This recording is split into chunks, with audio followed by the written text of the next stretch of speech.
मुसीबत में साथ छोड़ने वाले बहुत मिल जाएंगे, लेकिन एक चीज है जो कभी साथ नहीं छोड़ती, वो है आपके घर में रखा सोना। अगर आप भी घर में रखे सोने पर लोन लेने की सोच रहे हैं तो सावधान हो जाइए, क्योंकि 2026 की शुरुआत के साथ ही रिजर्व बैंक ऑफ इंडिया ने गोल्ड लोन के पूरे सिस्टम को जड़ से बदल दिया है। अब ना तो आपको पहले जैसा लोन मिलेगा और ना ही बैंक अपनी मनमानी कर पाएंगे। अब बैंकों पर आरबीआई की कड़ी निगरानी होगी और ग्राहकों के लिए सुरक्षा के घेरे को इतना मजबूत कर दिया गया है कि फ्रॉड की गुंजाइश ही खत्म हो जाए। असल में आरबीआई का मकसद फाइनेंशियल रिस्क को कम करना और इस पूरे सिस्टम को पारदर्शी के लिए बनाना है।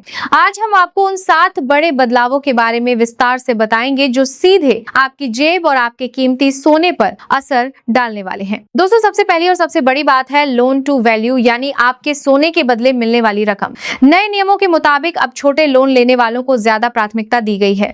अगर आप 2.5 लाख रुपए तक का लोन लेते हैं तो आपको सोने के बदले मिलने वाली रकम की कीमत का 85% तक हिस्सा लोन के तौर पर मिल जाएगा। वहीं 5 लाख तक के लोन पर यह सीमा 80% है और अगर आप इससे ज्यादा की बड़ी रकम उधार लेना चाहते हैं तो आपको सिर्फ 75% तक ही लोन मिल पाएगा। इसका सीधा मतलब यह है कि छोटे कर्जदारों को तो फायदा होगा, लेकिन बड़े लोन लेने वालों को अब पहले के मुकाबले कम कैश हाथ में मिलेगा। आपको बता दें कि अब लोन लेना सिर्फ सोना गिरवी रखने जितना आसान नहीं रह गया है। आरबीआई ने अब क्रेडिट चेक को अनिवार्य कर दिया है। अगर आप 2.5 लाख रुपए से ज्यादा का लोन लेते हैं तो बैंक आपकी क्रेडिट हिस्ट्री और लोन चुकाने की क्षमता की गहन जांच करेंगे। हालांकि छोटे लोन लेने वालों के लिए प्रक्रिया को अब भी आसान रखा गया है ताकि इमरजेंसी में उन्हें भटकना न पड़े। इसके साथ ही बुलेट रीपेमेंट सिस्टम, यानी वह सुविधा जिसमें आप ब्याज और मूलधन एक साथ आखिरी में चुकाते थे, उस पर अब 12 महीने की सख्त समय सीमा लगा दी गई है। अब आप पुराने लोन को बिना ब्याज चुकाए बार बार रिन्यू नहीं करवा पाएंगे। एक और महत्वपूर्ण बदलाव सोने की वैल्यू लगाने के तरीके में आया है। अक्सर देखा जाता था कि गहनों में लगे कीमती पत्थरों का वजन भी सोने में जोड़ दिया जाता था,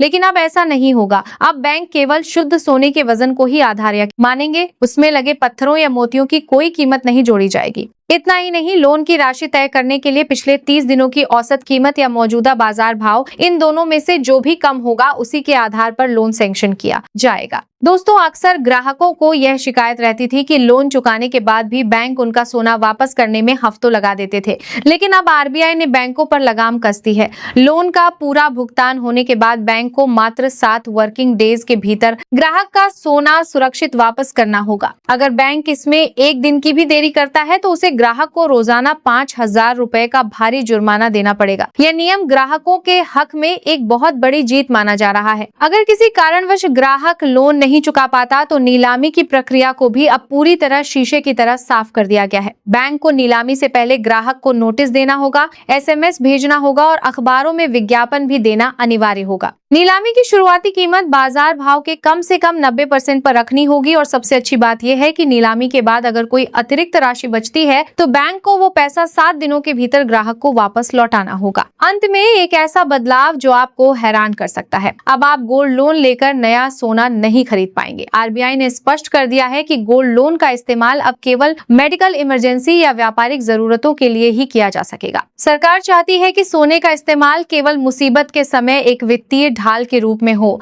न कि सट्टेबाजी या अनावश्यक खरीदारी के लिए। तो दोस्तों, ये थे वो क्रांतिकारी बदलाव जो आपके गोल्ड लोन लेने के अनुभव को पूरी तरह बदलने वाले हैं। अगर आपको ये जानकारी महत्वपूर्ण लगी हो तो इस वीडियो को लाइक करें और अपने उन दोस्तों के साथ शेयर करें जिन्होंने सोना गिरवी रखा है या रखने की सोच रहे हैं। ऐसी ही वित्तीय जानकारियों के लिए हमारे चैनल को सब्सक्राइब करना ना भूलें। धन्यवाद।